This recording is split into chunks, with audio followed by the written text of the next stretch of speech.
instituciones, ¿no? Y bueno, pues cuando llegué a discapacidad, fijaros, he de contar otra anécdota, y es que me puse a hacer un balance de con qué personas yo había interactuado, porque en mi familia, a pesar de la estadística, no había nadie con discapacidad, y me puse a hacer un balance de qué personas a lo largo de mi vida habían pasado, y resulta que una de ellas, que además me marcó mucho, que a día de hoy trabaja ni más ni menos, es jefa de comunicación en el Congreso, es periodista, una periodista muy cualificada, pues es una chica con acondroplasia que se llama Eva, ¿no? Y estuve con Eva pues un año entero compartiendo clases antes de la universidad, y con ella aprendí mucho en el ámbito de la discapacidad. Bueno, pues me puse a ver, cuando llegué en el 2011, analizar qué situación había en España en torno a la discapacidad, ¿no? La primera de ellas es que hay un tejido asociativo muy rico, muy potente, con mucho músculo, con mucha experiencia, y prueba de ello es que Fundación ALPE cumplís ahora 20 años, ¿no? Hay entidades decanas en España, en Latinoamérica, seguro que conocéis a la ONCE, que es un referente en el ámbito de las personas ciegas, en el ámbito de la discapacidad intelectual, la plena inclusión, salud mental, COCENFE, Autismo España, bueno, en fin, hay un tejido asociativo muy rico y muy potente. Esa fue una de las primeras sorpresas que me llevé. La segunda fue que en discapacidad, como no podía ser menos, hay mucha diversidad, y cada discapacidad tiene sus necesidades, sus particularidades, y seguro que luego durante el debate también saldrá este tema, ¿no? Y la tercera fue la unidad política. Y ahí es donde ya empiezo un poco a contestar la pregunta, ¿no? Me sorprendió, y a día de hoy lo podemos comprobar, que es verdad que hay bastante unidad política, afortunadamente, dentro de lo que ahora estamos viviendo, pero es verdad que la discapacidad nos pone a toda la clase política, y aquí me considero ahora mismo, porque mi función como director, evidentemente, tiene un vínculo político, hay una unidad política, hasta el punto que yo personalmente he tenido responsabilidad con el Partido Popular, lo que para Latinoamérica explicaros sería un poco más situado a la derecha. He tenido trabajo y responsabilidad con el Partido Socialista, que es el lado de izquierda, y ahora mi ministerio, como sabéis, está en manos de Podemos, de Unidas Podemos, ¿no? El ministro es Pablo Iglesias, con lo cual me han mantenido a mí y he mantenido a todo mi equipo desde un gobierno más de derechas hasta un gobierno más de izquierdas, ¿no?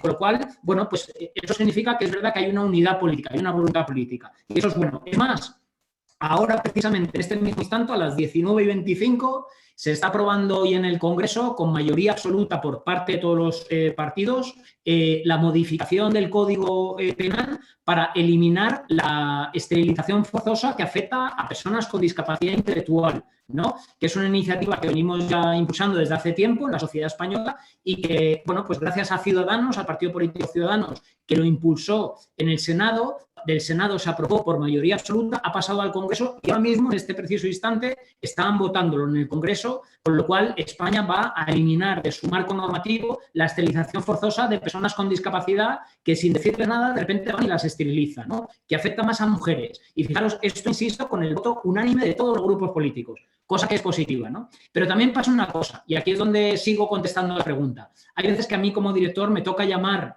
a muchas puertas de otros ministerios, y nos encontramos que no todos son receptivos al ámbito de la discapacidad, ¿no?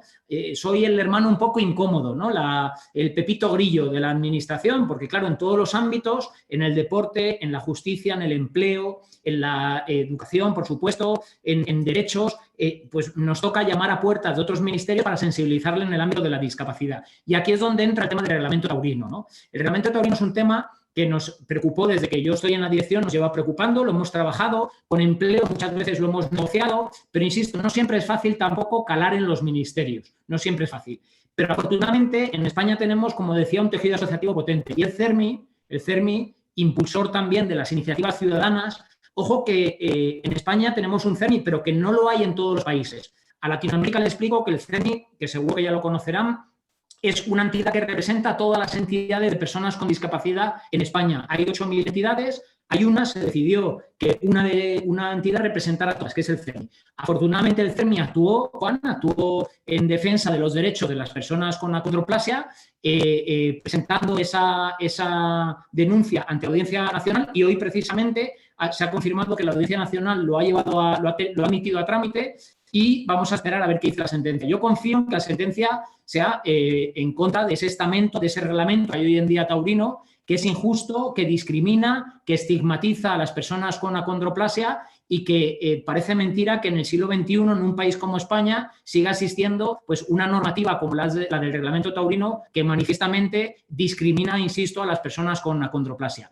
En este caso no ha funcionado la maquinaria política, hay que admitirlo, no ha funcionado la maquinaria política, pese a que mi dirección lo ha impulsado, pero afortunadamente ha funcionado la otra maquinaria que es muy importante en España, que creo que lo es más. Por eso lo que decía antes Susana, esa imagen que yo pueda dar como director, yo al final soy ciudadano y afortunadamente la maquinaria ciudadana funciona muchas veces más que la política, ¿no? Y confío en que la propuesta del CERMI vaya por buen camino y en breve podamos eliminar esos articulados tan injustos que hay dentro del reglamento. Bueno. Sí, Saulo, ¿cómo encuadras tú todo el asunto, aparte, bueno, de presentarte un poco y saludarte? Bueno, en primer lugar, muchísimas gracias, ¿no?, por haberme invitado. Como decís, yo me considero parte de la familia de Alpe y vamos, es mi casa, ¿no?, y me siento muy a gusto y me encanta participar. Un placer, Jesús, de charlar aquí contigo.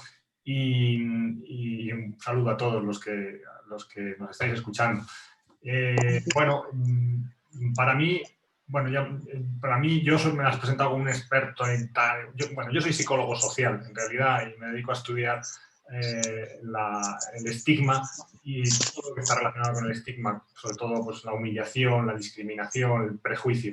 Y, hombre, para mí, claramente, el estigma es una cuestión identitaria, es una devaluación de un grupo, en este caso, de un colectivo de personas que está compartida por la sociedad. Si no estuviera compartida por la sociedad, si no hubiera un alto grado de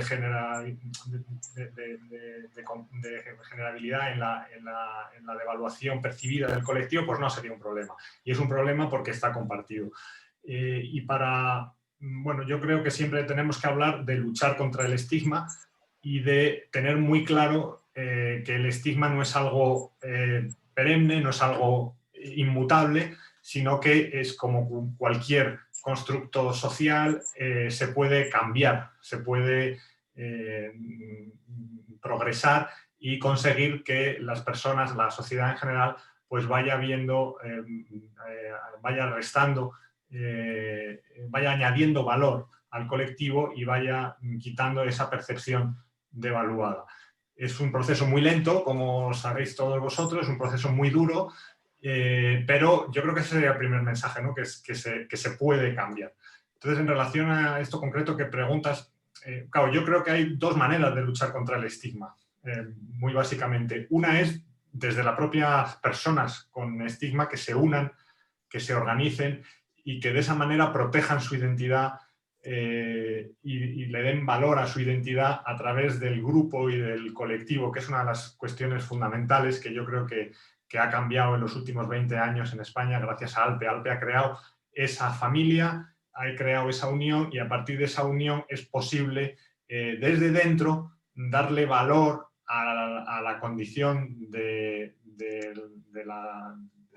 ADE, de las personas con enanismo, y eso es fundamental para mí, pero de eso hablamos en otro momento. Y la otra cuestión es luchar en la sociedad, conseguir que la sociedad vaya calando un mensaje que dé valor al colectivo. Y en ese sentido, pues la iniciativa del Congreso, pues es, bueno, para mí es uno de los pasos más. Yo no soy político, no entiendo nada de política, cada vez entiendo menos de política, pero lo que sí que veo, por ejemplo, es que el mero hecho de haber ido al Congreso de los Diputados y haber, como colectivo, como acción colectiva, haber reivindicado la dignidad de un colectivo como es las personas con enanismo, solamente eso yo creo que contribuye a luchar con el estigma. Eso es algo que está haciendo Alpe o el colectivo, la familia de personas con ADE. Están reivindicando, luchando. Eso forma parte de esto primero que he dicho, de cómo el colectivo de personas con ADE lucha por su dignidad, y eso es fundamental. Esas acciones ya en sí mismo, como cuando fue la Fundación Alpe a Europa y se reivindicó en todos los niveles, o cuando sale en prensa y se reivindica, o como cuando hace estos actos que estamos haciendo hoy, o el Congreso. Lo que se echa de menos a veces es que también se apoye desde las instituciones y de los organismos de la sociedad, la propia universidad de la cual yo formo parte, pues hace falta que la universidad apoye esta iniciativa. No que toda la responsabilidad y todo el peso caiga en el colectivo, que es crucial, porque si lo tiene que mover el colectivo y además eso crea unidad, crea vínculo, refuerza la identidad. Luego es fundamental que las instituciones a las que se les pide que se involucren en este cambio, pues involucren a todos los niveles. Y eso es lo que cuesta tanto conseguir y bueno, pues es labor fundamental, ¿no?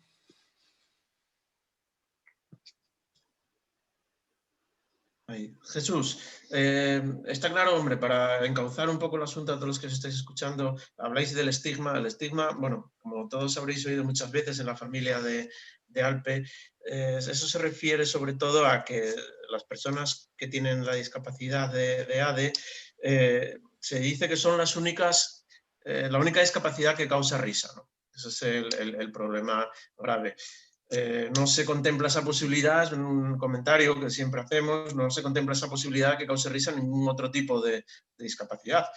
Y bueno, pues recordamos campañas institucionales de otras discapacidades, de personas con síndrome de Down, o campañas institucionales que hay en contra, por ejemplo, del bullying, en contra de otro tipo de cuestiones que pueden acarrear bueno, pues discriminación.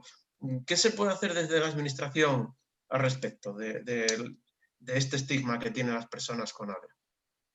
Pues mira, Juan, en discapacidad, una tónica general en todas las discapacidades, antes decía que son muy diversas, ¿no? Cuando empiezas a analizar qué demandas, qué necesidades hay dentro del colectivo de la discapacidad, no podemos generalizar. Hay discapacidades que el tema de la accesibilidad, como es, por ejemplo, la acondroplasia, es crucial, es fundamental, hay otras que no. Hay otras discapacidades que el estigma, afortunadamente, no lo tienen como una losa encima constantemente, con lo cual no hay que trabajarlo. Hay otras que sí, salud mental junto con acondroplasia, con enanismo, son las dos discapacidades que más estigma social tienen.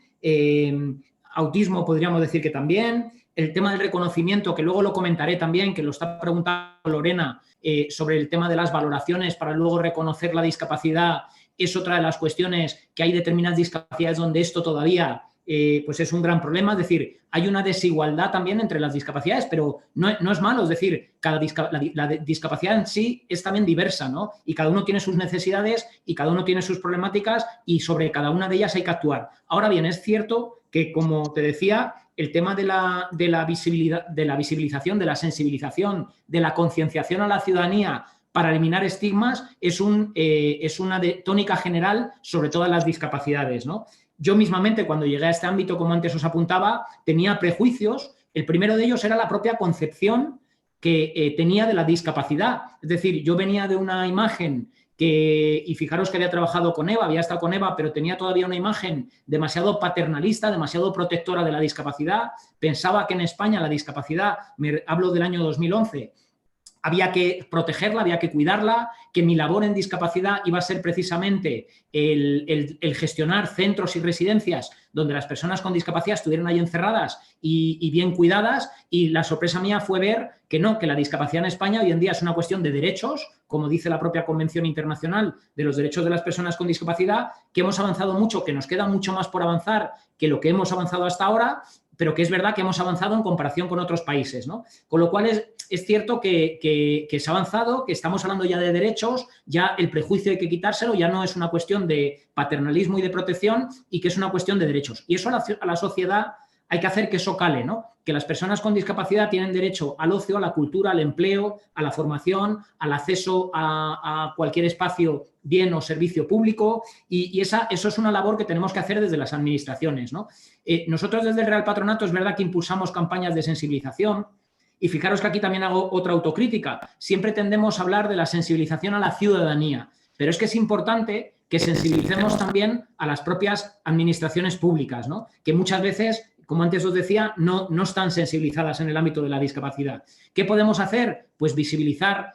Si el empleado público, si la población española tiene aproximadamente un 9 o un 10% de personas con discapacidad, lo lógico sería que la administración española, por ejemplo, en sus puestos de trabajo también hubiera un 9 o un 10% de personas con discapacidad trabajando, porque es la mejor forma de poner de manifiesto que las personas con discapacidad están presentes en la sociedad, que tienen capacidad para trabajar y que al final nos representan exactamente igual que el resto de la ciudadanía, ¿no? Aparte de acompañarlo, como antes decía, también de campañas y sensibilización para la propia administración y para el resto de la ciudadanía. Pero insisto, es una tónica general. En determinadas discapacidades es muy importante el demostrar, el ver que existen discapacidades muy concretas y que están perfectamente capacitadas para desarrollar una vida lo más normalizada posible, ¿no? Sí.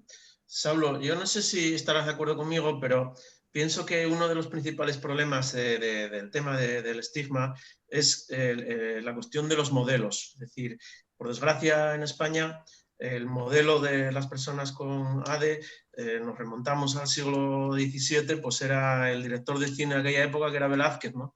Y hablamos de las meninas y de ahí pues todo para adelante. O sea, es una situación histórica o cultural o no se entiende, que quizá además sea más remarcada en la sociedad latina o la sociedad española que en otras. Quizá, ¿no? ¿Tú cómo ves el asunto? Históricamente, la causa, la evolución, ¿cómo ves la cuestión? Sí, bueno, a mí no me cabe ninguna duda que el enanismo es una de las condiciones más fuertemente estigmatizadas. Cuando hacemos estudios y comparamos con otras condiciones, los efectos en las personas con ADE son muy marcados. Y yo creo que tiene diversas razones, ¿no? Una es la asociación que siempre yo he ido desde el primer día a denunciar en ALPE, que es la única condición física que genera una discapacidad que genera risa, que todavía no lo podemos permitir, reírnos. Esa asociación con lo burlesco, con lo cómico, desde luego es único, vamos, muy característico del estigma de las personas con ADE. También tiene otra serie de características, que es físicamente muy visual. El cuerpo de las personas con ADE es muy diferente y eso pues es muy visual, choca desde el principio. Y bueno, nosotros, por ejemplo, los psicólogos siempre insistimos en este sentido, en que una vez que una persona con ADE está en un contexto, y eso lo sabéis vosotros mucho mejor que nosotros, el contexto se va habituando a la diferencia y suele ser mucho más fácil para la persona manejar el contexto. En cambio, en contextos nuevos, donde de repente la diferencia es muy evidente, pues ahí se activa mucho el estigma y eso genera pues mucha incomodidad en las personas afectadas. Y eso es especial también de las personas con acondroplasia. También está el tema de la cara. La cara de las personas con ADE, con acondroplasia en particular, tiene diferencias respecto a la norma, y eso también es especial y también afecta al estigma. Entonces, a mí no me cabe ninguna duda que el estigma es muy fuerte. Además, se da otra circunstancia, y es que es una condición relativamente poco numerosa, que por eso ha sido tan fundamental y por eso es tan importante que haya un colectivo unido y haya acción colectiva fuerte, potente, con las ideas muy claras. Eso es fundamental, ¿no? Y a pesar de todo esto, si tú preguntas por ahí, la mayoría de la gente te dice que el ADE no es una discapacidad física, que qué problema hay con el ADE, ¿no? La gente dice, bueno, ¿qué problema hay con ser más bajito? Hay que explicar la labor que eso también, la Fundación ALPE ha sido, pues yo creo que pionera, en España al menos, explicar que todas las dificultades médicas asociadas. Parece que en esta sociedad, que a mí es algo que no lo comparto, ¿no? Pero que en esta sociedad lo médico es si hay problemas médicos ya es otra cosa. En cambio, si hay problemas de estigmatización que amenazan a necesidades absolutamente básicas para el ser humano, para la salud y para el bienestar, parece que eso se entiende menos, ¿no? Entonces, bueno, pues se da esta circunstancia de, a pesar de ser un estigma muy fuerte, hay en principio poca comprensión y entonces hay que hacer mucha labor, muchísima acción para concienciar y para que la gente sea consciente. Luego también hay otros factores que yo creo que las personas de mi experiencia, ¿no? Cuando empecé con Alpe, yo recuerdo las primeras veces que trataba con una persona con ADE que yo estaba incómodo. Yo no sabía cómo tratarme. Me tengo que agachar para, si es una chica, por ejemplo, para dar 2 besos o no, o tal. Esa diferencia física, eso pasa con cualquier estigma, con las personas con discapacidad intelectual pasa también de forma muy, muy evidente. Con las personas con acondroplasia pasa mucho y eso a veces lo que te lleva es un poco a distanciarse. Y todo eso se junta en las personas con ADE y por eso es tan importante trabajar, luchar para ir cambiando todo esto, porque una vez que lo trabajas y que lo cambias, el ser humano es muy maleable y bueno, pues vamos entendiendo todo, vamos aceptando todo, vamos cambiando todo, podemos con todo. Ahora, hay que echarle trabajo al tema. Sí.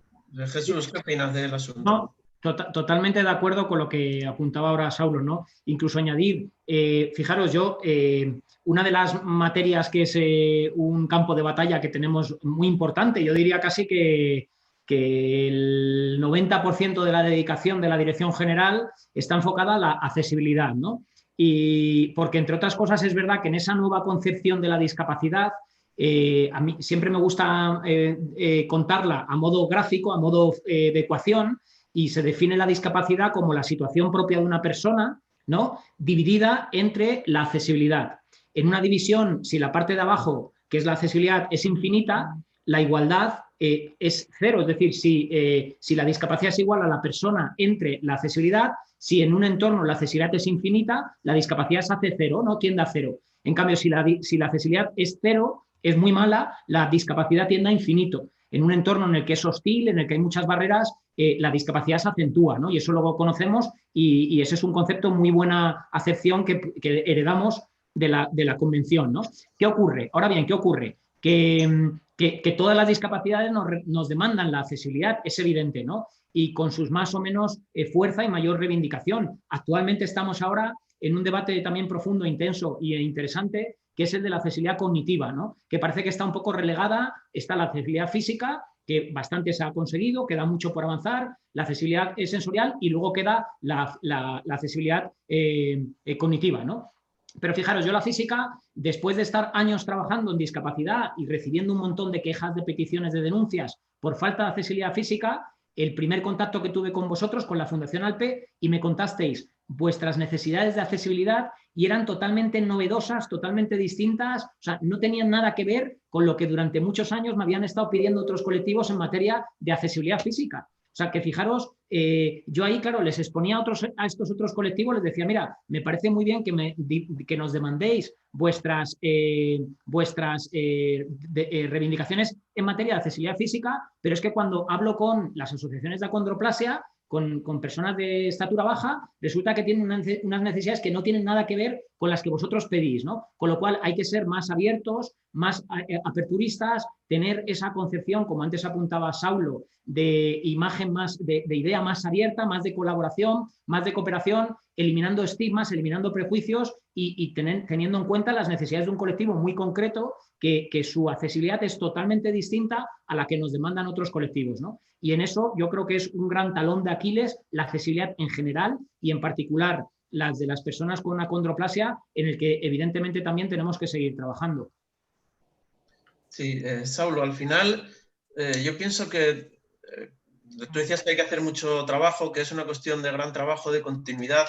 Muchas veces, estaba hablando yo hoy con Susana, alguna vez lo tengo hablado con Carmen, se hace mucho trabajo, pero luego a lo mejor una película, un personaje de una serie, una foto en un momento dado, es capaz de sustituir todo ese trabajo o de compensarlo, ¿no?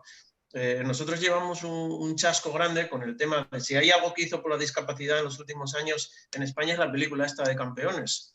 Bueno, que presentó la situación, los humanizó, etc. Y sin embargo en la película pues el único momento malo, quizá en relación con la discapacidad, es cuando ellos van a jugar contra un equipo que es los enanos. Y luego resultará para hacer la broma de que eran altos y demás, ¿no? O sea, todo lo bueno que por un lado han hecho en el tema de las personas con ADE, pues ni en esa película tan siquiera son capaces de tener un poco de sensibilidad con el asunto, ¿no? Quizá por lo que estáis hablando, porque no se considere personas con una discapacidad como la de ellos, cuando es exactamente el mismo nivel, ¿no? ¿Qué te parece la cuestión, el tema de la película, el tema de los referentes de medios de comunicación, etcétera?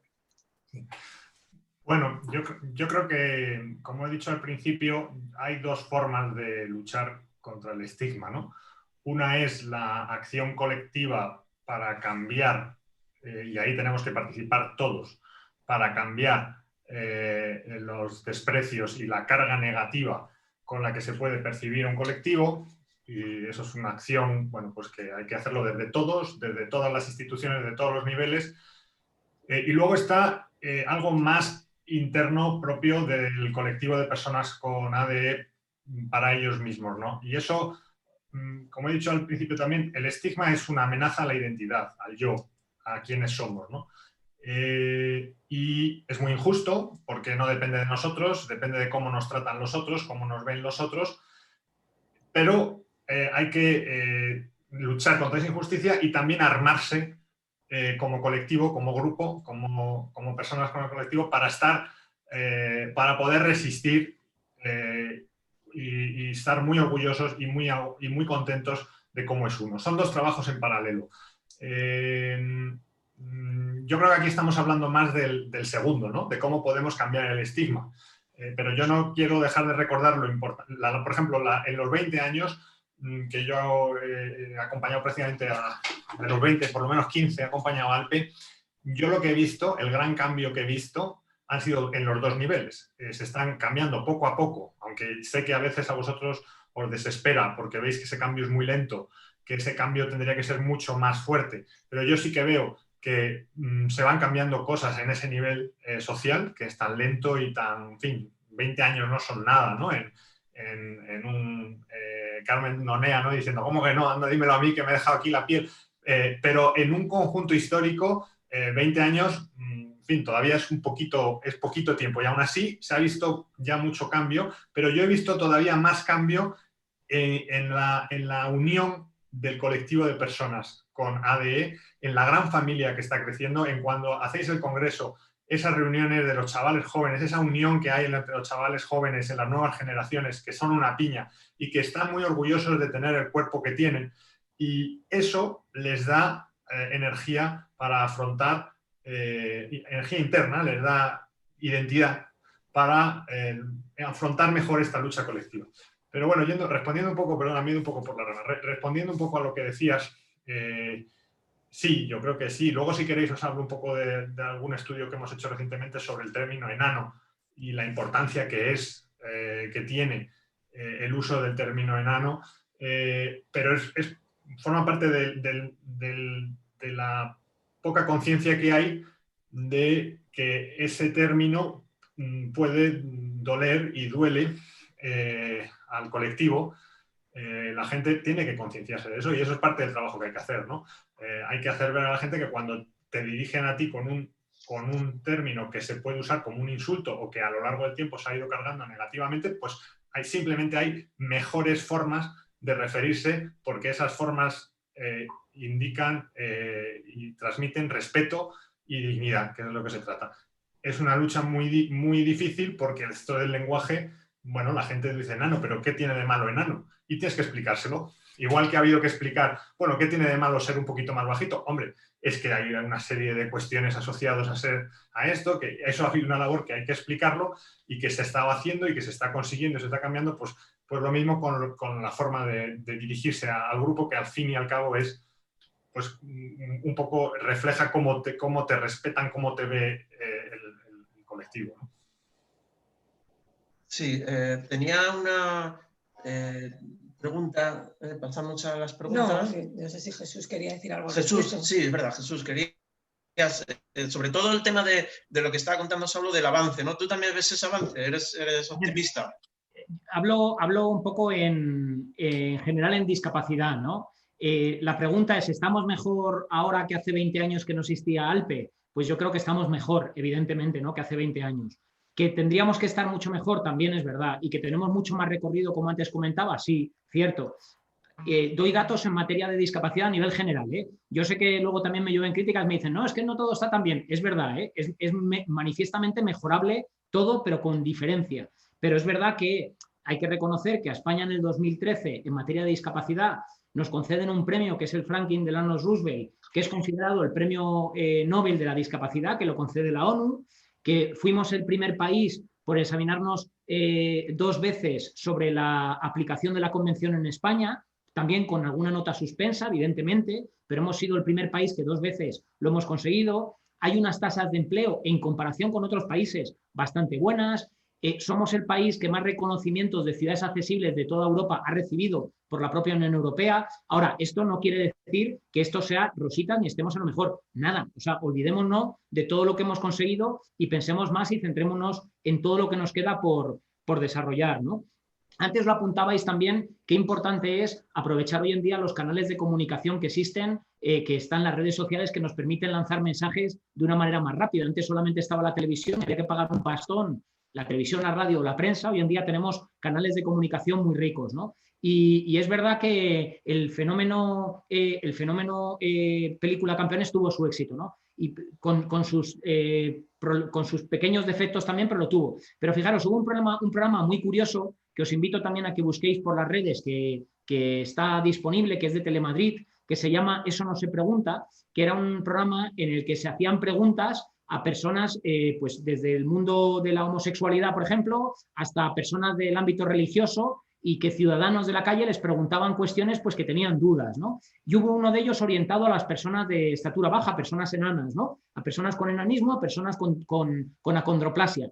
Y bueno, es curioso ver cómo desde distintos puntos de vista unos hablan de una terminología, otros de otra, unos les afecta más, otros menos. Hay una tónica general también en cuanto al tema del empleo, al tema del estigma que es evidente, al tema de la educación, al tema del deporte, de la cultura. Bueno, pero es un programa bastante interesante que os invito a que lo busquéis por las redes, porque es verdad que es bastante, visibiliza muy bien también un poco la diversidad que dentro de la acondroplasia evidentemente también hay, ¿no?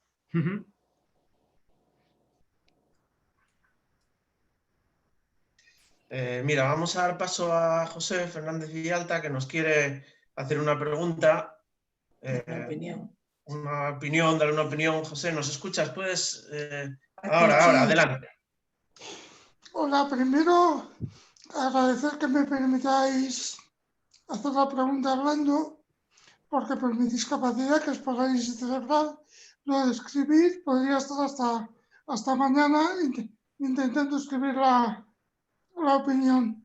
Os voy a dar una opinión porque creo, además, primero quiero agradecer a Jesús la sinceridad, porque de uno que ha tenido un cargo político a otro no es tan habitual, ¿no? Lo normal es decir lo que hacemos bien, pero no hacer incidencia de lo que falta.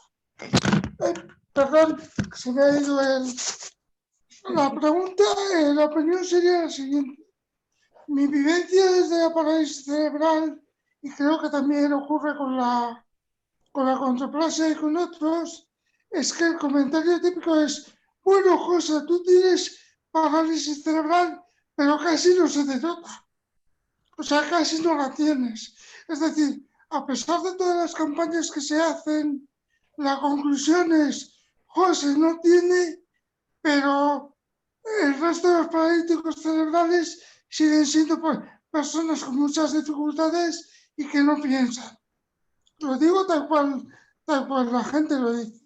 Creo que con las personas que tienen ADE ocurre lo mismo. Es decir, Felipe es una persona muy buena, que vale mucho, pero el resto de las personas con ADE son enanos. Entonces, ¿qué quiero decir? Que hay que dar un paso más.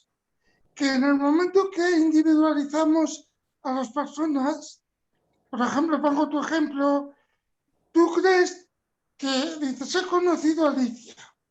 Pues desde el sociólogo te digo que la conclusión que saca la sociedad es Alicia vale mucho, pero no extrae la conclusión de que las personas con enanismo pueden valer tanto como Alicia. Entonces no sé de qué manera, porque claro, el objetivo nuestro es al revés.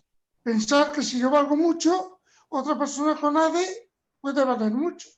No sé de qué forma puede actuar el Real Patronato para dejar, no sé si me explico, que se individualice tanto el valor, que no se identifique el valor hacia la discapacidad, sino hacia la propia persona. No sé si me he explicado suficientemente. Alto y claro, como siempre, José María. Pues a ver, agradecerle a mi amigo a José, que hacía un montón que no le veía desde Gijón. Yo creo que estuve contigo, José, y luego nos vimos en el Real Patronato también una vez, una visita que hiciste, y la verdad es que me alegra mucho verte, que hacía tiempo que no te veía, y además tienes un familiar que ya sabes que tenemos un pasado en común, mi anterior profesión, que la compartí con tu hermana, o sea que es un placer verte otra vez.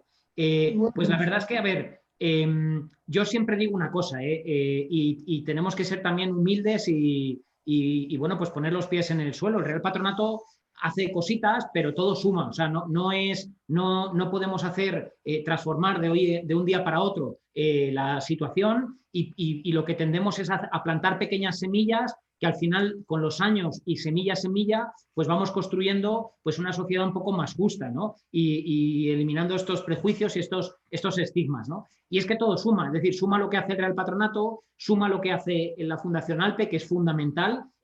Yo también aquí hago una llamada a que las familias nunca duden en pertenecer a una fundación, porque la única forma de transformar la sociedad, antes lo veíamos con CERMI, es sumando esfuerzos de manera individual, y es importante que las familias pertenezcáis al tejido asociativo, a la sociedad civil organizada en torno a la causa que es la discapacidad, ¿no? Desde el Real Patronato, yo antes lo comentaba, bueno, hacemos estudios en distintos sectores de temáticos, desde el empleo, la educación, la formación, el deporte, la eliminación de barreras que impiden el acceso a bienes, servicios públicos y privados.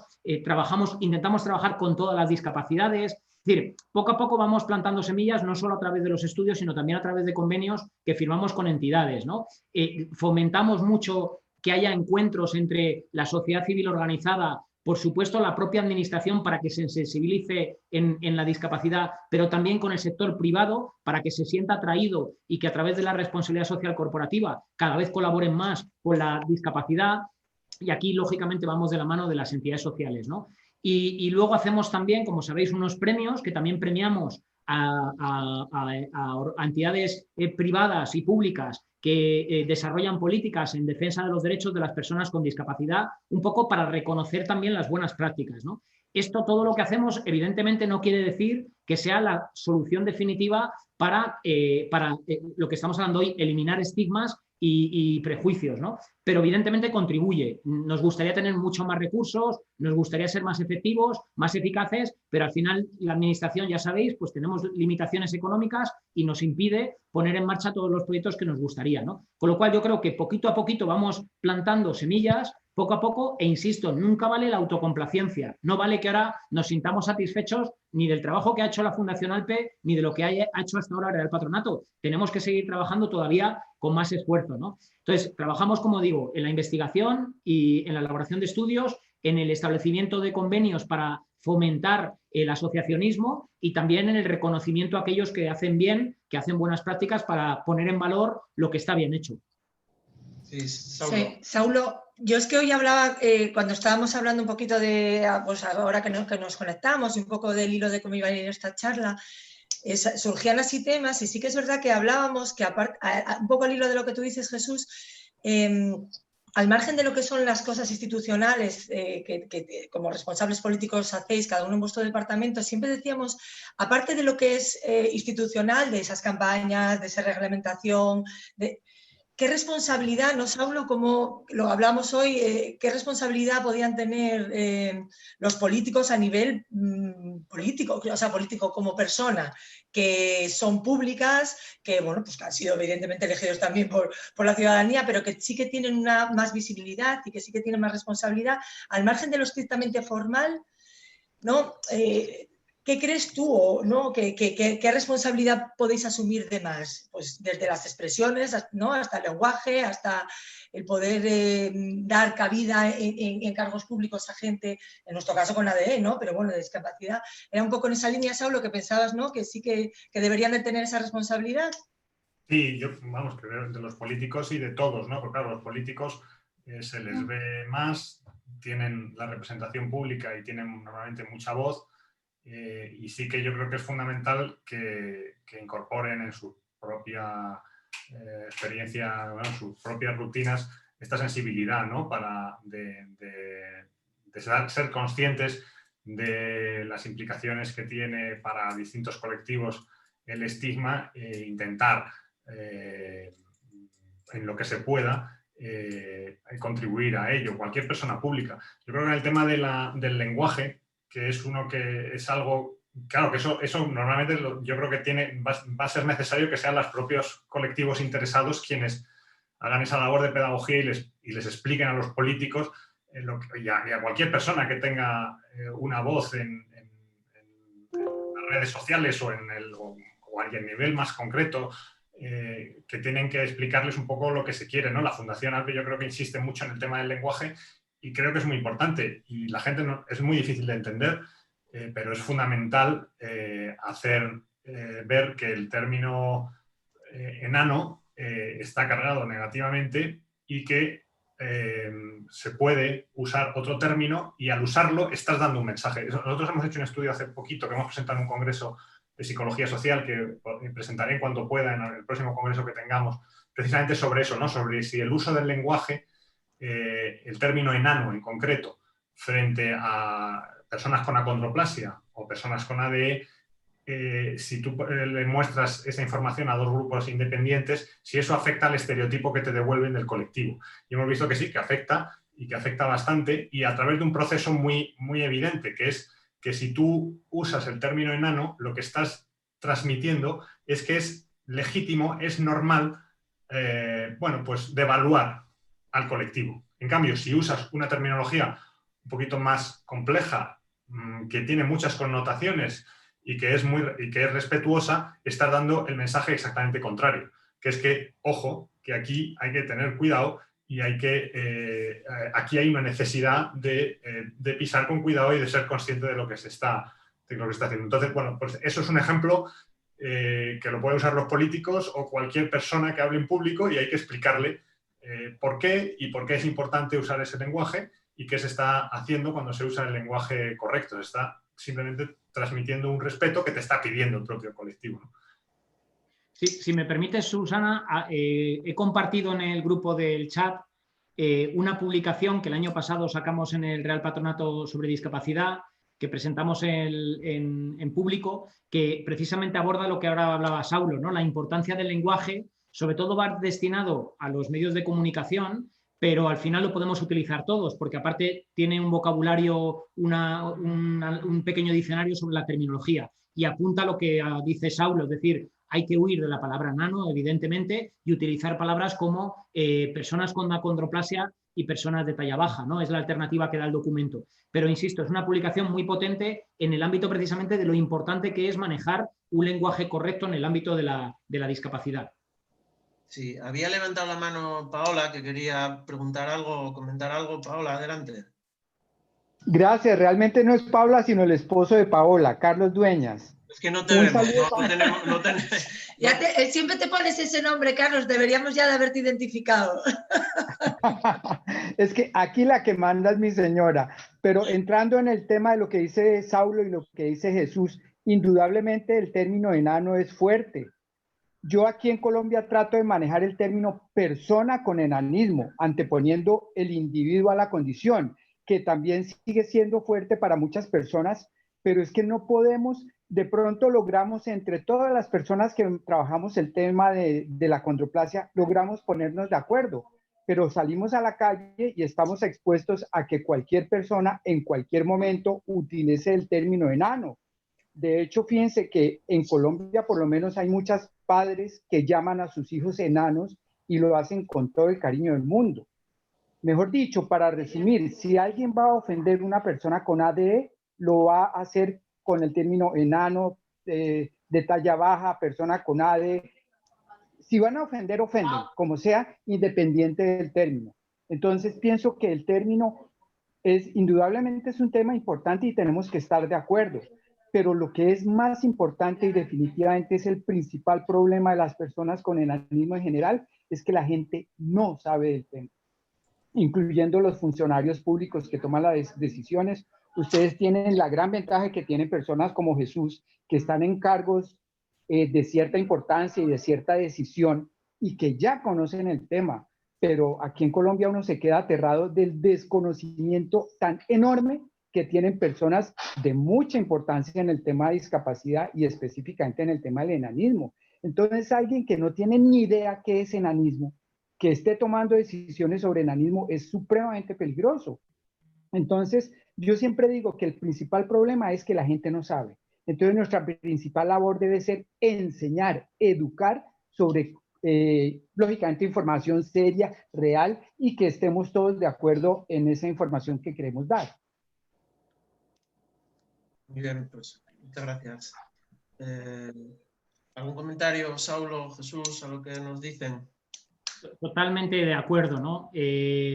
Mi labor también en la dirección es hacer de lupa y tenemos una oficina de atención a la discapacidad que muchas veces vigila el vocabulario de los propios políticos, ¿no? Y aquí apuntar lo que decía ahora el compañero y el amigo, que es verdad que también aquí en España pasa, que muchos políticos de prestigio y muchas personas con puestos importantes en los propios medios de comunicación, ya no solo la clase política, encontramos día a día auténticas patadas a la terminología que se tiene que utilizar en discapacidad. De hecho, por eso sacamos esta publicación, que es bastante gráfica, muy visual, vienen ejemplos concretos de malas prácticas en la utilización de la terminología y que yo soy un fiel defensor, y lo conocéis, y también la Dirección General, de lo importante que es utilizar las expresiones adecuadas en discapacidad. No quiere decir que esto sea estático y que esto sea para siempre. Hemos vivido durante estos 20 y tantos, 30 años, una transformación terminológica muy importante en la discapacidad, como la seguiremos viviendo. Es decir, hay colectivos que no les gusta lo de personas con discapacidad,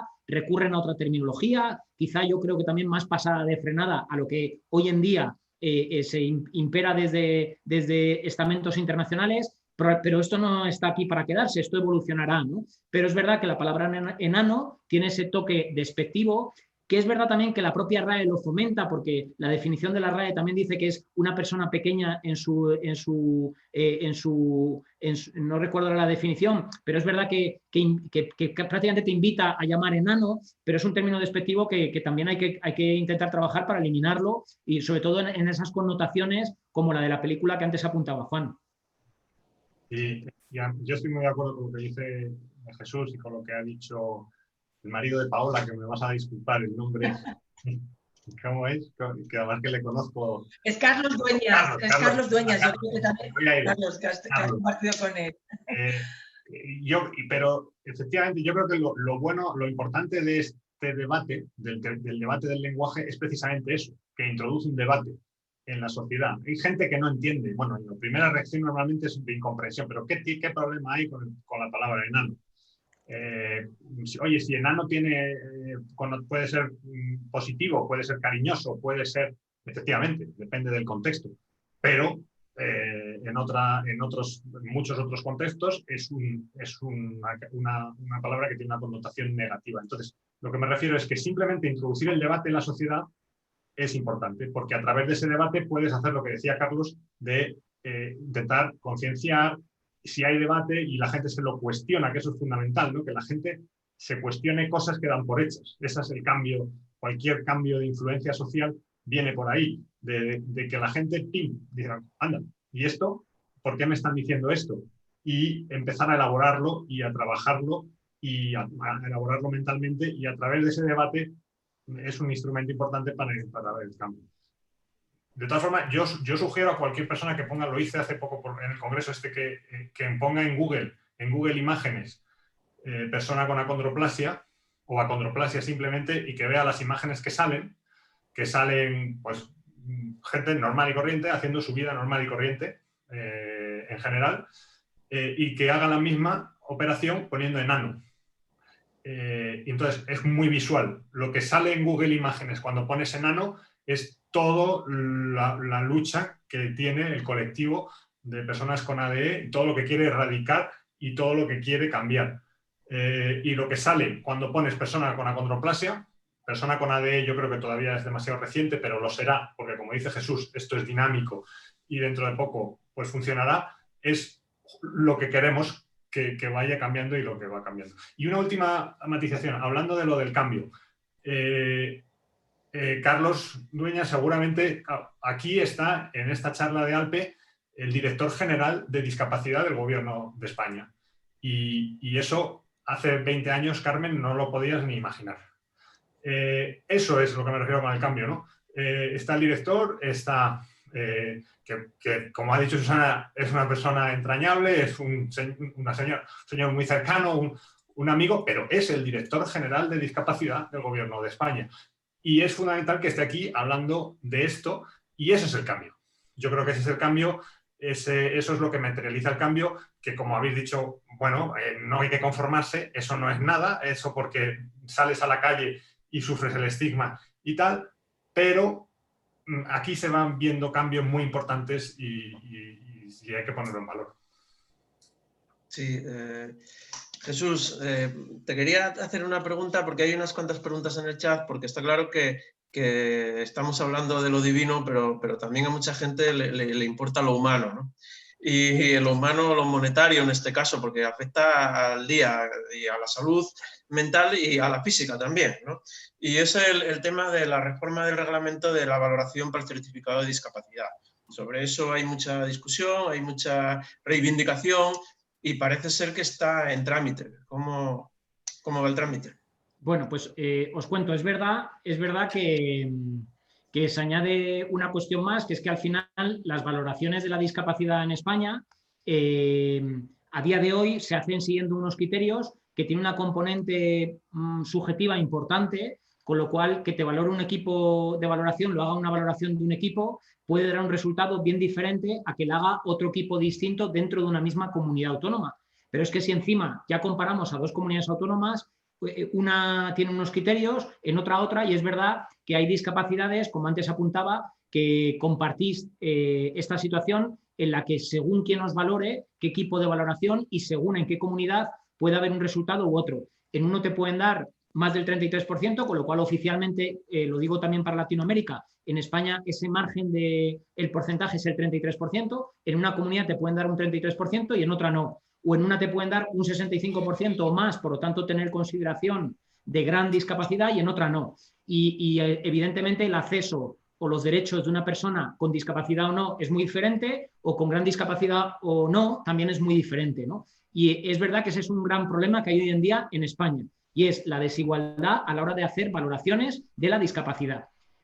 Por un poco situaros en contexto, nos pasa con acondroplasia, nos pasa también con las del autismo, con discapacidades como el autismo, y nos pasa también con las de la salud mental. Son 3 discapacidades que en función de dónde se valore puede haber unos criterios de valoración muy diferentes y arrojar un porcentaje diferente, ¿no? Se está ahora haciendo en España el establecer unos criterios comunes entre todas las comunidades, también lo estamos viendo ahora mismo, es complicado. Hay que ser realistas, que es muy difícil sentar a 17 comunidades autónomas y decirles, tenéis que hacer esto, ¿no? Porque cada comunidad autónoma tiene su propia capacidad para gestionar, ¿no? Ahora bien, desde el Estado llevamos ya un par de años trabajando y cuesta mucho porque, insisto, las comunidades son muy reacias a que el Estado también se entrometa en ciertas cuestiones. Estamos trabajando en aplicar una cosa que es la clave fundamental, que es la CIF. A día de hoy todavía no se está aplicando los criterios de la valoración de la clasificación internacional de funcionalidades, ¿no? De la CIF, y se está aplicando una versión anterior. Entonces, ahora mismo el INSERSO, que es el organismo del Estado encargado de intentar centralizar, normalizar o coordinar, como queramos llamarlo, a las 17 comunidades autónomas, más a Ceuta y a Melilla. Llevamos ya 2 años trabajando en la aplicación de la CID. Ya se ha hecho una experiencia piloto en distintas comunidades autónomas, de éxito. También la situación política es la que es, se ha paralizado el año pasado, hasta mitad de año, más o menos, finales de año, se habían puesto en marcha esas experiencias piloto. Este año sí van a continuar, pero con la situación del COVID está paralizado. Pero insisto, es un tema que no estamos descuidados, que somos conscientes de la problemática que está habiendo en las valoraciones entre unos sitios y otros, que yo confío que aquí el Inserso, que es el que tiene, para ponernos en situación, el Inserso es otra dirección general distinta a la mía. La mía es la de la discapacidad y el Inserso es otra dirección general hermanada, estamos hermanados, pero ellos son los competentes en materias de valoraciones, ¿no? Y son de ellos dependen esa coordinación de los distintos equipos. Estamos trabajándolo, yo espero que aquí también, además, ojo, con la presión de vosotros, de los colectivos de la discapacidad, lo antes posible, esto que es ahora una experiencia piloto se convierta en una realidad. Pero insisto, no está descuidado el tema, la administración es consciente de ello, pasan determinadas discapacidades y yo confío en que lo podamos ver pronto. Sí, Felipe quería hacer una pregunta. Sí, bueno, buenas tardes y bienvenidos a todos por participar en esta charla. Quería hacer una pregunta, una a Jesús y otra a Saulo. A Jesús, bueno, agradecerte la sinceridad, pero bueno, también tenemos que transmitirte la impotencia que tenemos como colectivo, porque con el tema del torero cómico más no hemos podido hacer. Fuimos a Europa, Europa requirió a España, fuimos a la Comisión de Políticas de la Unión Europea y la unanimidad de todos los partidos aquel día en comprometerse que iba a modificar la normativa vigente. Ha pasado ya 1 año y pico de gobierno y no hemos tenido más remedio que junto con el CERMI ir por la vía judicial. Eso es el fracaso de la política y no obstante, la política siempre tiene segundas oportunidades y yo creo que Jesús lo conoces perfectamente, el informe del Tribunal de Derechos Humanos de la Convención, donde España le requería con respecto a las personas con enanismo 2 cosas. Una, lo del torero cómico, que hemos visto tal, y 2 era el tema de la movilidad y especialmente lo de la movilidad reducida. Que nosotros, el 90% de las personas con acondroplasia se nos deniega el certificado de movilidad reducida. Recientemente en Gijón, que es la referencia mundial de la lucha por las personas con enanismo, el ayuntamiento gobernado por el mismo partido que el gobierno a nivel nacional y a nivel regional, que también es mi partido, por eso me duele enormemente, pues instaló unos parquímetros donde las personas con talla baja, con AD, no podemos usarlos. Antes sí, ahora no. Entonces, mucha gente que visite la fundación tiene que aparcar su vehículo personal como a 4 o 5 kilómetros de la fundación. ¿Qué quiero decir esto? Que tenemos un Real Decreto, que es el 1056-2014. Recientemente se va a aprobar los presupuestos generales del Estado. En esa ley de presupuestos cabe todo. Yo creo que es un buen instrumento para hacer cumplir la recomendación del Tribunal de Derechos Humanos y hacer una pequeña modificación para que las personas de talla baja, que no somos autónomos en temas de accesibilidad, pues modificar que eso no lleva la complejidad del certificado de valoración y eso se podía hacer. Una más personal y más de frikis del ciclismo, como yo también ando en ciclismo como tú, Jesús, sabes que el deporte paralímpico, el ciclismo, que ya forma parte de la Federación de Ciclismo, se excluye a las personas con acondroplasia. No podemos participar. Yo creo que también es una labor que también tienes empatía con el deporte para que haya una categoría para que las personas con acondroplasia podamos participar. No podemos participar porque como muchos llevan rueda inferior a 27, pues no nos dejan. Entonces, bueno, esas 2 cosas yo creo que no es muy difícil, política y técnicamente, yo creo que confiamos en tu compromiso y en tu labor. Y a Saulo, que es más que un hermano de batallas, quería que reflexionaras un poco. Lo que se hizo en estos 20 años está muy bien, pero el por qué el estigma social hacia nosotros sigue impregnado en la sociedad. ¿Qué está fallando tanto extra de la sociedad hacia nosotros como de nosotros a la sociedad. Nada más. Adelante, que quiera contestar primero. Jesús. Nos hemos Venga. quedado parados. Sí, Ahora. apuntaba antes un poco y permitirme la expresión, al egoísmo en la materia de accesibilidad, ¿no? Yo ya os digo, en la sede nuestra, en la Dirección General y en la Oficina de Atención a la Discapacidad, recibimos muchas denuncias en materia de accesibilidad física, ¿no? Muchísimas.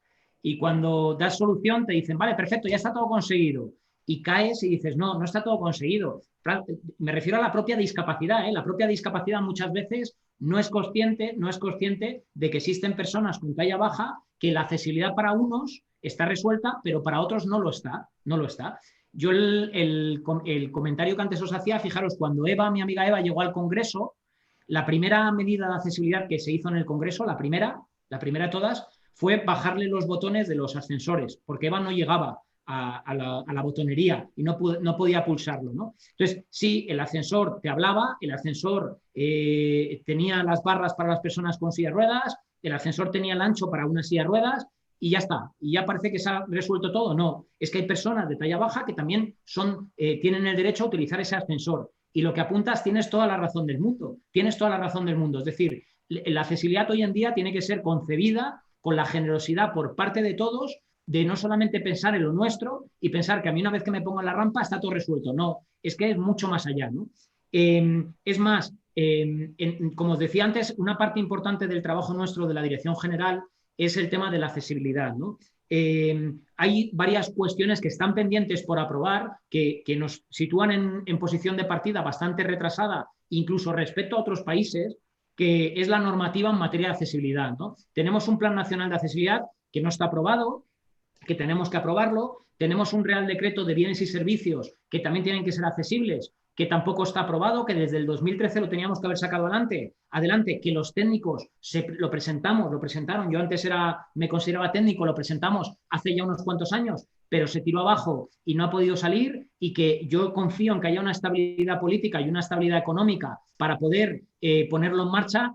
Hago un paréntesis, ya me conocéis desde hace tiempo. Yo en estos 2 últimos años que soy director general he tenido a 3 ministros distintos en discapacidad, he tenido a 3 secretarios distintos de Estado, que son mi jefe directo, totalmente diferentes, y he convivido con 3 partidos políticos distintos en 2 años. Eso no nos da estabilidad en la administración, y a mí me gustaría que ese Plan Nacional de Accesibilidad viera la luz, que el Real Decreto de Bienes y Servicios, que lleva 7 años de retraso, lo saquemos adelante, y que también me gustaría, que eso ya estamos trabajando, que la Directiva Europea de Accesibilidad también la transpongamos al marco normativo español.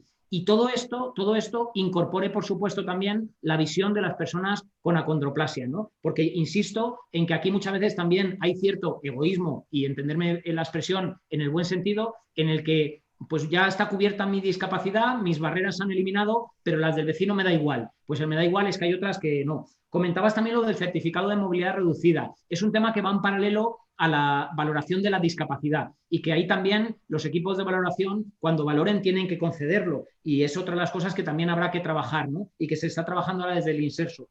Y lo último, lo del deporte. Coincido contigo completamente, ¿eh? Mirad, yo hace 2 años me hice muy amigo, que también le conoceréis todos y que es un tipo excepcional, que es Raúl Mico, ¿no? Raúl es un deportista, como bien sabéis, nato, ¿no? A mí me supera con creces toda su capacidad que tiene. Vimos un vídeo muy emotivo, además, de cómo él colabora con otras personas también, con otras discapacidades, a motivarlas a hacer triatlón, y Raúl, contra viento y marea, se las ha visto siempre para competir. Y es verdad lo que apuntas. Yo he entrado en contacto con varias federaciones deportivas para la participación y las competiciones de personas de talla baja, y he de deciros que no ha habido una receptividad buena, ¿no? Seguimos moviéndonos en la dirección. Ahora está modificándose la Ley General del Deporte y hemos constituido una mesa de deporte inclusivo, y hemos pedido a las federaciones que también lo incorporan. Espero que esa Ley General del Deporte vaya por el buen camino, que yo creo que saldrá adelante, y que por fin las personas de talla baja también tengan su participación en campeonatos deportivos. Sí, Saulo, respecto a lo que te preguntaba Felipe. Bueno, yo creo que yo soy un tío muy optimista, ¿no? de naturaleza, ¿no? y en general, pero o sea que yo en general, cuando miro a estos 20 años, yo veo un progreso muy importante. Pero claro, vamos a ver, por ejemplo, vamos a echar un vistazo a los cambios, al racismo, por ejemplo, al racismo en Estados Unidos. Desde la segregación en los años 60, bueno, evidentemente ha cambiado, vivimos en otro planeta, ¿no? En 90, en 60 años ha cambiado muchísimo.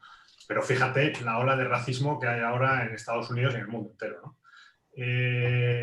Entonces, claro, depende cómo lo mires. Si tú, yo entiendo, ¿no? La visión de la persona afectada no tolera ni la más mínima expresión de injusticia, y cualquier expresión del estigma es profundamente es injusto y por lo tanto inadmisible, y ya está, ¿no? Pero si haces una visión a estos 20 años, yo creo que han cambiado muchas cosas. En los dos frentes esos que hemos dicho, internamente, las herramientas que se le ha dado al colectivo de personas con ADE en España para fortalecer su identidad, para sentirse seguros, para sentirse a gustos, para sentirse unidos, para sentirse escuchados a través de la plataforma que es ALPE y otras asociaciones, ¿no? En España, sobre todo ALPE, que es la que yo más conozco y la que está haciendo un trabajo más intenso seguramente, pero también en la otra dirección, ¿no?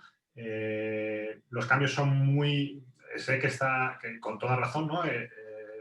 Tú como activista que te has propuesto junto con ALPE que simplemente se prohíba, ¿no? Entiendo la pregunta que diriges a los políticos. Oye, pero ¿por qué demonios seguís permitiendo o se sigue permitiendo el tema del bombero torero y otros espectáculos bochornosos, ¿no?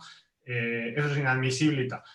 Totalmente de acuerdo, ¿no? Eso es lo que hay que hacer, y los cargos políticos pues tienen que estar ahí escuchándolo, y eso es fundamental, ¿no? Su papel de escucha y de intentar cambiar las cosas y de cambiarlas. Y entiendo un poco la desesperación que expresas en tu pregunta. Pero yo sí que veo cambios, a pesar de que eso es decepcionante y otras muchas cosas, sí que veo cambios muy importantes en el tema del estigma.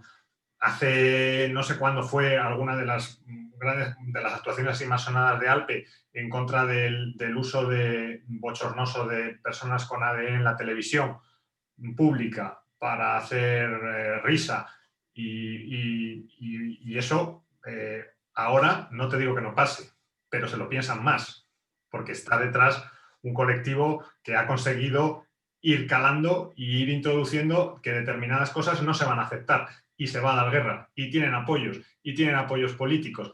Y insisto, está aquí el director general de discapacidad, que no puede hacer todo, pero está aquí, está escuchando, y es un aliado, claramente, es un asociado. Y entonces, pues, por ejemplo, en eso yo sí que veo cambios. Ahora en la televisión tienen más cuidado. Que se va a colar alguno, que sí, que desde luego, pero tienen más cuidado. Poco a poco eso va calando, poco a poco, muy despacio, en otros ámbitos. En el colegio, en los colegios, que sé que es una de las preocupaciones, como no puede ser, ¿no?, de otra manera, de la Fundación, poco a poco eso va calando. Hay que respetar y mirar con otra visión, no esta tradición casposa asociado al término enano, sino mirar a las personas con ADE con esta nueva visión de personas con ADE y todo lo que implica, y eso está calando poco a poco, pero sí que está calando.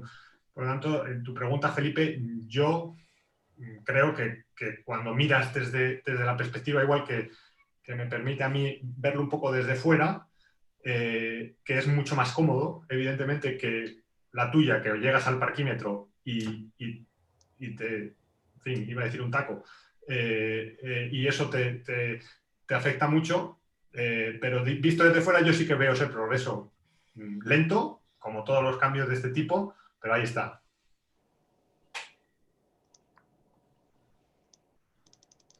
Andrea había levantado la mano. Sí, ¿qué tal? Buenas tardes a todos. Buenas tardes. Gracias por permitirnos participar. Gracias a Jesús por todo lo que nos ha comentado de su actuación en el gobierno español. Y mi pregunta es para Saulo como psicólogo, porque, bueno, comparto absolutamente todo lo que él ha manifestado respecto del estigma, de la denominación, de utilizar la palabra enano. Y lo que quería saber es un poco la opinión de él respecto de la persona que se presta para esas actividades, ¿no? De la persona que accede a ser del bombero torero, que nosotros aquí en Argentina no lo tenemos, pero bueno, que tal vez aquí accede también a otras actividades que, digamos, laboralmente eso no es un trabajo, pero bueno, entre comillas, le permiten desarrollar una actividad que al mismo tiempo lo humilla, ¿no? Como son los strippers, o bueno, toda una serie de personajes relacionados con las personas con acondroplasia. Quería preguntarle, ¿qué opinión tiene desde el adulto que se presta a realizar esas actividades? Bueno, yo creo que, aunque suene igual un poco fuerte decirlo, esa persona hay que respetarla, ¿no? Como cualquier persona, y además, ahora matizo lo que voy a decir, ¿no? Que no se me entienda mal, porque yo creo que es una víctima, en cierto modo, y entonces hay que tener el respeto es una persona que ha sufrido el estigma hasta los límites que te llevan a tener que dedicar a eso para ganarte la vida. Por lo tanto, eso me merece un respeto y creo que es muy importante tenerlo en cuenta. Pero dicho esto, esa persona no es importante si la comparamos con el colectivo de personas con ADE. Lo importante aquí es el colectivo de personas con ADE y eso es lo fundamental. Por lo tanto, esa persona en esta lucha no es lo importante es el colectivo. Y esa persona no sé si ella igual no se siente humillada al prestarse a eso por alguna, pues, bueno, por elaboraciones psicológicas que tiene que hacer para dedicarse a eso, pero lo que sí que podemos afirmar es que sí que denigra el colectivo y pone, humilla al colectivo. Y por lo tanto, como lo importante es mucho más importante el colectivo y la dignidad de un colectivo, ahí están los derechos humanos y la dignidad del grupo, que pesa más que el interés individual, pues para mí lo tengo claro. Eso es una cosa que hay que luchar desde esa perspectiva. Es decir, mire, usted tiene los derechos individuales y todo el respeto y la consideración por lo que tiene que hacer, y me parece fenomenal que a usted le parezca pues muy importante saber reírse de uno mismo y poder dedicarse a y que usted lo considere algo artístico, me parece fenomenal. Pero como eso está poniendo en peligro de forma muy clara y muy flagrante la dignidad de un colectivo, lo importante es eso, y por lo tanto usted no se le debería permitir hacer eso, aunque quiera hacerlo. ¿Qué opinión me merece esa persona? Pues bueno, yo creo que espero que yo, por lo menos en España, veo que las nuevas generaciones de personas con ADE no van a tener que dedicarse a eso, y por lo tanto no se van a dedicar, por suerte, porque están cambiando las cosas. Otro de los indicios y de las señales de que las cosas cambian. Y las personas que son de una edad y que se han tenido que dedicar a eso, pues son víctimas de ese tiempo en el que el estigma era todavía mucho más cruel, y por lo tanto son una víctima.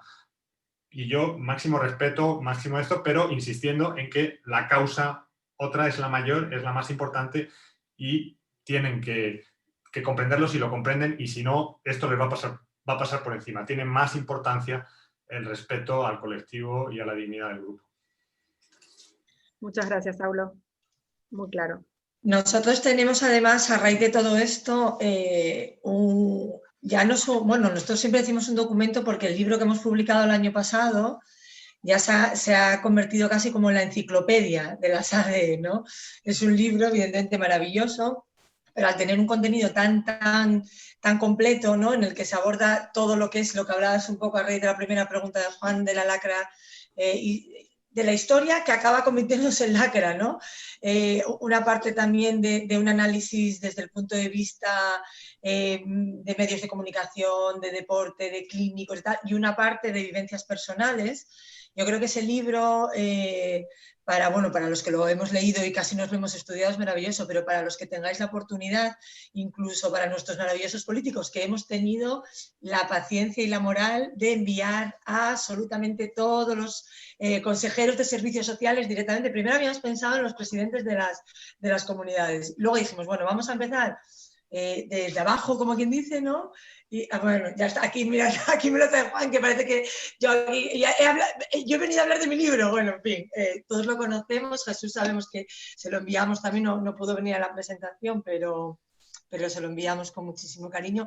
Pero yo creo que es un documento maravilloso para hacer llegar pues a todas estas personas que sí que queremos que entiendan el concepto de verdad y la profundidad de lo que engloba las ADE, desde todos los marcos y desde todos los puntos de vista, ¿no? Porque se hace un análisis maravilloso desde sus orígenes hasta el día de hoy, tratando todos los ámbitos en los que nos vemos afectados, ¿no? Así que yo creo que, bueno, así como cierre también, porque es tan representativo tanto la parte en la que ha participado Jesús como la parte en la que ha participado Saulo y muchas más que se han, incluso en las charlas anteriores y en las que van a venir, ¿no? Es tan representativo de todo esto que creo que también es un buen documento para hacer llegar, pues, a las instituciones políticas. Jesús, aquí te mandamos deberes incluso, o sea, ya ves que no solo te pedimos participación, sino que también te mandamos deberes, porque sí que es verdad que lo hemos enviado a todos los consejeros de servicios sociales y nuestra idea es luego subir de nivel e intentar hacerlo llegar también a los presidentes de las comunidades. Al presidente del gobierno también está enviado y yo creo que además es de una lectura en la que, dependiendo de lo que te apetezca en ese momento atajar y documentarte, vas de un lado al otro, no necesitas que es de una lectura fácil ¿no? Independientemente de tus necesidades o más bien dependiendo de las necesidades del momento en el que quieras, ¿no? Así que también os animo a que podáis usarlo y que también se pueda llegar a hacer también a las instituciones públicas, ¿no? Yo no sé si alguien más, Juan, que tú controlas este tema. Alguien, no hay ninguna mano más levantada. Si alguien quiere hacer alguna pregunta más respecto a lo que hemos estado hablando, algo que quiera añadir, alguna idea última. Si no, Jesús y Saulo, podéis hacer una intervención para cerrar y nos despedimos. Empiezo yo para que cierre ya Jesús. Bueno, nada, simplemente yo agradeceros un montón que me hayáis invitado. Es un placer estar aquí, la verdad, para mí. Y nada, simplemente acabar con yo siempre acabo con un mensaje siempre de fortaleza y de optimismo. Yo veo cómo las personas con ADE cuando se unen, cuando comparten estos espacios, cuando comparten los congresos, cuando comparten las sidras, las cervezas, las charlas y comparten sus experiencias, pues se va fortaleciendo esa identidad, que es lo que amenaza el estigma. El estigma te amenaza el yo y lo que surge de aquí es esa fortaleza en uno mismo como grupo, con sus características, queriéndose mucho, con un cuerpo tan distinto, tan especial y demostrando un poco entre todos la fortaleza que tiene la unión y lo muchísimo que se ha conseguido y que se va a conseguir en el futuro. Así que, bueno, pues yo veo que estáis súper bien encaminados y muy bien acompañados y muy bien arropados. Y nada, os mando un abrazo y un beso a todos. Muchas gracias, Saúl. Sí, yo me sumo también a las consideraciones de Saúl. La verdad es que felicitaros a Alpe siempre porque hacéis un trabajo, pues, de verdad digno de reconocimiento. Abordáis, yo me quedé muy sorprendido cuando estuve hace 2 años de lo que aglutináis, es decir, sois capaces de atraer a los investigadores y los científicos más potentes del mundo. Allí tuve la ocasión de coincidir con Saulo también. Pues como decía antes Saulo, ¿no? Al final, pues muchas veces esto lo construyen personas que de manera ajena a este mundo, pero deciden volcarse profesionalmente a la investigación, como es el caso de Saulo, ¿no? A la investigación social, con lo cual hay que reconocer el trabajo de Saulo también, porque es verdad que vosotros sabéis también canalizarlo. Yo tuve la suerte de conocer a Joana Bengoa también, o de española también, reconocida en el ámbito de la investigación genética, a Encarna Guillén, a Ravi, que venía también de la otra parte del planeta a hablarnos sobre la condroplasia, con lo cual, insisto, felicitaros por todo el trabajo que hacéis, a Carmen, a Susana, al equipo que está detrás, Felipe, que también está por aquí, y desde luego seguir en esta senda porque es la única forma de que consigamos avanzar. Yo siempre digo que los directores de la discapacidad iremos y vendremos, ¿no? Hoy estoy yo, mañana estará otro. Yo espero que el que venga en un futuro, la persona que venga, sea igual de sensible con vuestro trabajo, pero lo que sí que perdura, y ya lo habéis demostrado con 20 años de historia, sois vosotras y vosotros, ¿no? Y termino con una frase que siempre la digo, pero es que es verdad y es que es muy gráfica y es muy visual, y es que lo que está demostradísimo que lo que es bueno para la discapacidad es bueno para la sociedad, con lo cual si pensamos en clave que vamos a hacer cosas para que las personas con discapacidad vivan mejor, se sientan mejor y tengan más derechos, en definitiva también estamos consiguiendo construir una sociedad buena para toda la población. Con lo cual, bueno, felicitaros y ya sabéis que en mí, en la dirección y en el Real Patronato tenéis unos aliados. Muchas gracias. Muchas gracias a todos y hasta la siguiente convocatoria. Muchísimas gracias en nombre de la Fundación, en el mío ya por supuesto que no he parado de agradecer los dos de que nos hemos conectado. Saulo, Jesús, un verdadero placer escucharos. Yo podría estar horas y horas y horas aquí escuchándoos, o sea, bueno, pues puede ser que quede abierta ahí una posibilidad de una charla, bueno, más adelante, porque sí que queremos que mientras esta situación perdure, pues nosotros seguiremos intentando seguir este canal de comunicación y no estéis exentos de que os volvamos a llamar, porque siempre es un gusto teneros aquí con nosotros, nos aportáis tanto y tanto que queda todavía, ¿no? Que quedan cosas en el tintero y todo lo que podamos hacer, pues bueno, sabemos que podemos contar con vosotros y agradeceros de verdad, en nombre de la Fundación y a todos los que habéis asistido a esta charla desde España y desde la otra parte del charco y desde otros países de Europa. Es un verdadero placer y para nosotros nos anima muchísimo a continuar en nuestro trabajo, que no necesitamos mucho ánimo porque ya de por sí ya, bueno, nosotras somos así, pero sí que sentiros tan cerca a todos los que estáis aquí, a nosotros nos da siempre una bombona de oxígeno, si cabe más, que siempre se necesite, siempre es bueno. Así que muchísimas gracias a todos y estamos en contacto y os emplazamos. Bueno, la siguiente charla ya, si puede ser, será presencial. Si no, también la retransmitiríamos, intentaríamos hacer la telemática, ¿vale? Os mantendremos comunicados y informados. Un beso grandísimo y muchísimas gracias. Gracias. Gracias. Bueno, nos vamos. Qué bien te veo, Susi. ¿Dónde está? Dios, guapos y guapas. ¿Dónde está la ¿Qué tal? ¿Quién habla por ahí? Que oigo a lo lejos mi nombre. Hola, el Mati. El Mati. Mati, ¿qué tienes examen de mate? ¿Tienes examen de mate o qué? ¿No estás estudiando? Sí, que tenemos examen. Bueno, ¿qué tal? ¿Cómo lo llevas? Mal. Pero bueno, chaval, ¿cómo que mal? Hay que ser positivo, no nos oyes a nosotras todo el día con esto. Hombre, tú dices bien, mañana ya veremos, pero hoy bien, hoy bien. Hay que ir con... Porque no me gusta el lenguaje. Bueno, hombre, ya lo sé, no nos gusta ya, pero oye, yo también hago muchas cosas que no me gustan, chaval, ¿qué te crees? Pero hay que hacerlo. Hombre. Es una cosa. Hombre, Carol. Que el Real Madrid le ha llamado a mi madre. ¿El qué? ¿De tu madre? El Real Madrid le ha llamado a mi madre. El Real Madrid. ¿Ha llamado a tu madre al Real Madrid? ¿Por qué? ¿Porque se lesionó Hazard y va a entrar tu madre al campo? ¿Es el nuevo fichaje? No, voy a hacer el nuevo fichaje. Pero nos ha llamado Sergio Ramos. ¿Qué me dices? Sergio Ramos. El más guapo y el mejor del Madrid. ¿Y qué la llamó? ¿Para tomar una cerveza con ella o qué?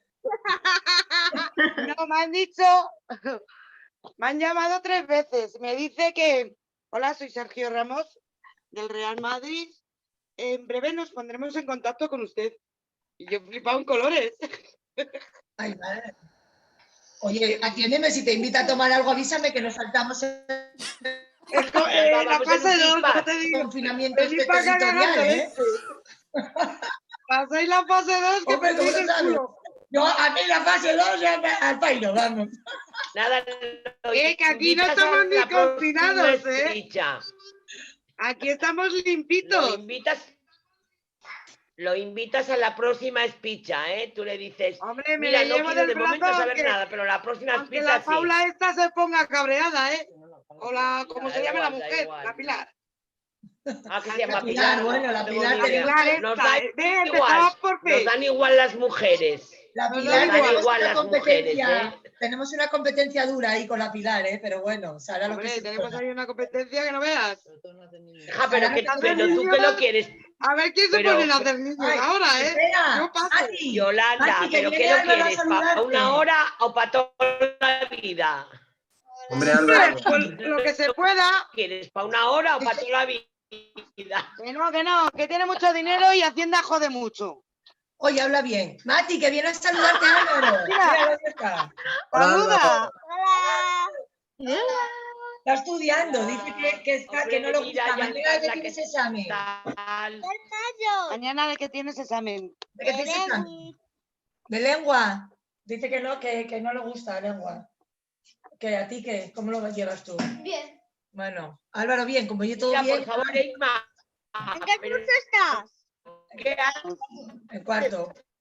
Parto, ¿ha tomado la comunión Está ahora? guapa. Pues mira, no digas nada. Que cuando Claro. llegues a sextos te vas a acordar de mí. Tienes razón, Matías, tienes razón, que cuarto es muy fácil, que no se las de aquí de... Cuando llegues del a distrito. primero, ¿Dónde está ya Juan? fíjate. Juan, Juan está estudiando Cuando mate. llegues, Juan, pregúntale, mira quién está por ahí atrás, detrás de Fidel, pregúntale, ¿qué Juan, tal? dice Mira, María. mira. Míralo, qué tranquilo lo Está veo. chungo. ¡Oh, el pequeño! Juan es el mayor. Sí, pero dice el padre que sí es. Dije yo, no, a ti Matías no te quiere ver, Mira, quiere ver a ¿qué? Juan, no a Matías. Hay que estudiar mucho. Mira, Mati, Míralos. Juan está estudiando. Mañana tiene examen también. ¿Tú de qué? Mañana Yo de mate. Mañana de mate. A Mati le tuvo ayer. Hacéis ahí. Hacéis Nacho, ¿y un tú? poco de estudio. Comentó Álvaro que el de atrás le calienta Y mucho. el martes y el miércoles encima. Es que Álvaro el otro día se encontró a Fidel y le dijo que tú le calientas. Bueno, ¿Qué calentabas? ¿Qué metías con Álvaro? Sí, sí, sí. Acaba, Matías. Adiós, chicos. ¡Adiós! Bueno, chao. Adiós Bueno, a todos. gustazo veros. Adiós. Qué grande Ay, está el Álvaro. por favor, qué cosa más linda. Hola, Beba, ¿cómo estás?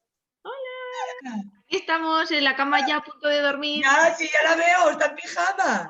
Hala, adiós, Me los como señorito. en pijama, me los como en pijama. Adiós. Buenas noches. Bueno, Adiós. buenas noches. Buenas noches. Caballero. Buenas noches. Buenas Chao. noches. Adiós. Chao. Chao.